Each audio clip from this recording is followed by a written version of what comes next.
ሰላም ውድ የዳፍክ ቲዩብ ቤተሰቦች፣ ዛሬ በዚህ ቪዲዮ አስተማሪ መልእክት እንመለከታለን። ቪዲዮውን እስከ መጨረሻው ተከታተሉ እና ቻናሉን ሰብስክራይብ ማድረግ እንዳትረሱ። ልክ እንዲህ የራሳችን ድክመት ይታየናል። ማሲገለጥ ግን ኦዚዮን ሲሞት ነው። ኦዚዮን ካልሞተ የእግዚአብሔር ክብር ለልቦናችን ምንም አይደለም።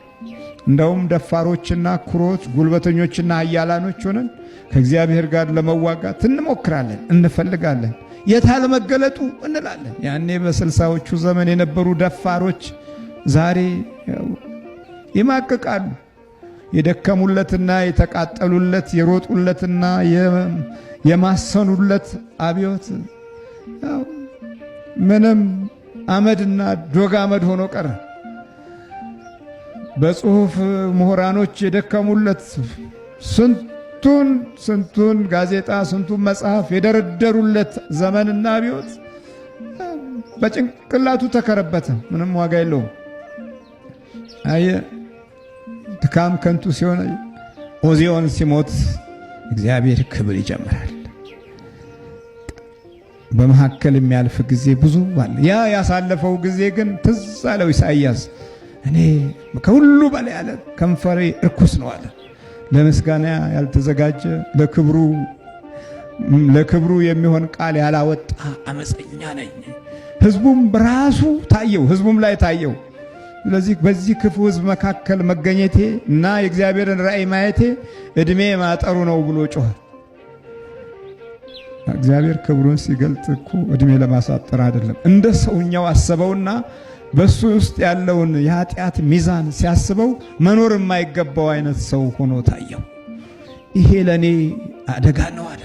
አይቻለሁ፣ ይሁን ሁሉ አይቻለሁ፣ ግን የማይገባኝን ነገር አይቻለሁ፣ ወዮ ለኔ ብሎ ወዮታውን ለራሱ አደረገው። ለህዝቡም ማሰበ። የእግዚአብሔር ራእይ ሲኖር ነው ህዝብ ውስጥና አንተ ህይወት ውስጥ ያለውን ችግር ለማየት በቂ ጊዜ የምታገኘው። አለኝ የምትለውን ነገር አተኸው በመሐከሉ እግዚአብሔር መገለጡን ሲያበዛ ነው ምስጢሮች የሚታዩት። በደንብ የምትገነዘበው ያኔ ነው። በኋላ እንዲህ ባለው ምጥ ውስጥ እንዲቀጥል እግዚአብሔር አልፈለገም። ወዲያውኑ ከሚበረው መልአክ አንዱን፣ ከላይ ከቆመው መልአክ አንዱን ቶሎ በላ ነው። ይሄ ተስፋ የቆረጠውን ሰው ቶሎ፣ በራሱ ምጥ የያዘውን ሰው ቶሎ እንዲህ የሚል ቃል እናገኛለን። ከሱራፌልም አንዱ ወዮልኝ ካልኩ በኋላ ከሱራፌልም አንዱ እየበረረ ወደ እኔ መጣ።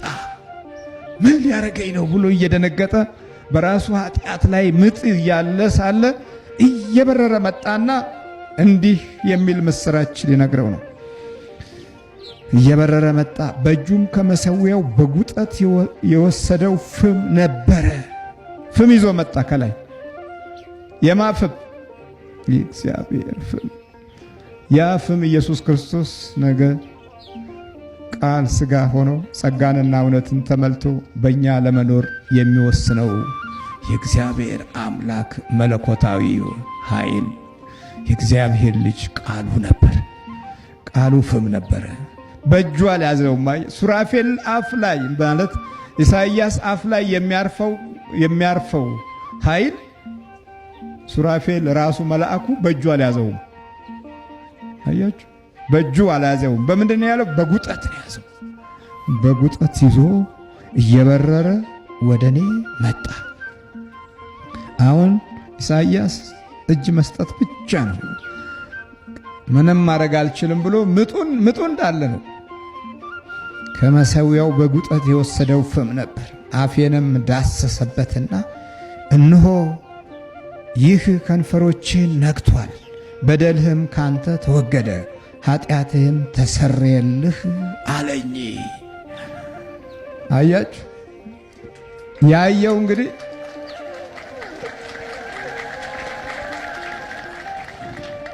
አይገርምም? የኢሳይያስ ምጥና የእግዚአብሔር ፍቅር።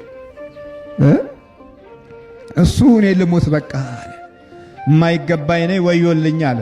የለም አለ። ደማ ከላይ ያለው ሱራፌል መጣ ከሰማይ ከክብሩ ዙፋን ከምስጋናው ቅዱስ ቅዱስ ቅዱስ ከሚለው ከቅድስናው ቦታ ከቤተ መቅደሱ ከእግዚአብሔር በላይ ከቆመበት ክንፎቹና እግሮቹ ሁሉን ነገር ከሚሸፍነው ግርማ ሞገሱ ጋር መጥቶ አፉን ዳሰሰውና በሚገባው ቋንቋ በሚረዳው ድምፅ እንዲህ አለው፣ እነሆ ይህ ነክቶሃልና፣ እነሆ ከንፈሮችህን ነክቷል፣ በደልህ ካንተ ተወገደ፣ ኃጢአትህም ተሰረየልህ አለኝ።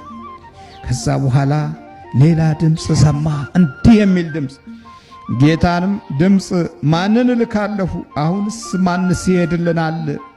ማንን እልካለሁ? የእግዚአብሔር አንድነት። ማንስ ይሄድልናል? ደግሞ ሦስቱ ቅዱስ አብ፣ ቃል፣ መንፈስ ቅዱስ።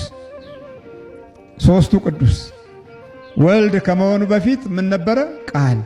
ቃል ምን ሆነ? ሥጋ ሆነ። ጸጋንና እውነትን ተመልቶ በምን ሆነ? በእኛ አደረ። ያጣነውን ጸጋና ያጣነውን እውነት በማን አገኘን? በክርስቶስ አገኘን። ስለዚህ በፊት ቃል ሆኖ ሳለ በቃልነቱ ቅዱስ ቅዱስ ቅዱስ ይባል ነበር። ከዚህ በኋላ ማንን እልካለሁ? ቃሉ ማንን እልካለሁ? ማንስ ይሄድልናል? ይሄድልናል የስንትነት ነው? ማንን እልካለሁስ? በቃ የዛን ጊዜ ኢሳይያስ የክርስትናን ሕይወት የእግዚአብሔር አምላክ ልጅነትን ባህሪ በአካል ነቢይ ሆነ። በአካል ነው ነቢይ ሆነ።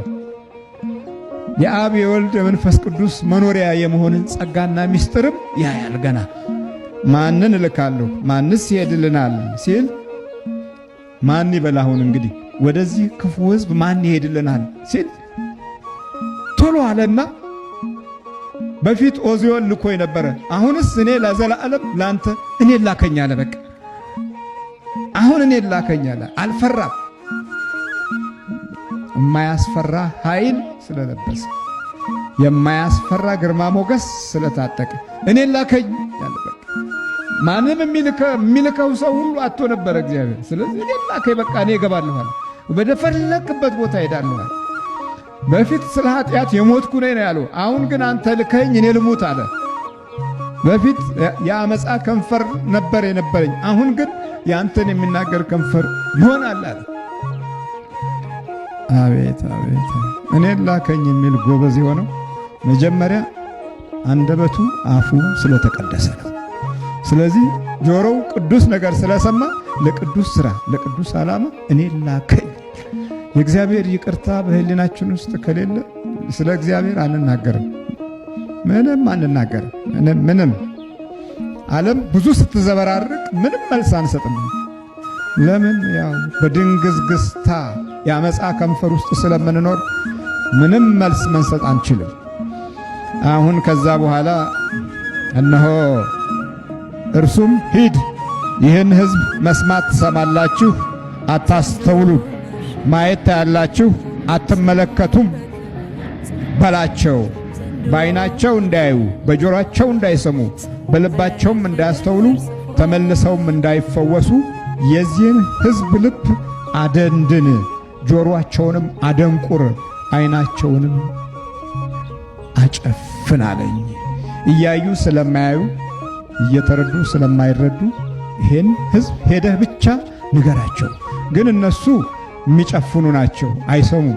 ጆሮ አላቸው፣ አይሰሙም። ልብ አላቸው፣ አያስተውሉም። ስለዚህ ሂድና ብቻ አንተ ከእኔ እንዳይቀር ንገራቸው። ሱራፌልና ኪሩቤል የዳሰሱት አፍ ስለነበረ በሚገባ የምስክርነቱ ተስፋ እንዲገለጥ ሂድና ንገራቸዋል። ከዛ በኋላ መጨረሻ ላይ ይሄ በአፉ የተዳሰሰለት ሰው ጌታዬን አታድክሙት አላቸው። አንድ ነገር ታየው። ቅዱስ ቅዱስ ቅዱስ ነገርን የሰማ ቅዱስ ምስጋናን የሰማ ደግሞ ቅዱስ ነገርን አብዝቶ ያል።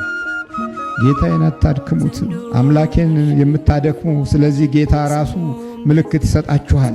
እነሆ ድንግል ትጸንሳለች፣ ወንድ ልጅም ትወልዳለች፣ ስሙንም አማኑኤል ብላ ትጠራዋለች።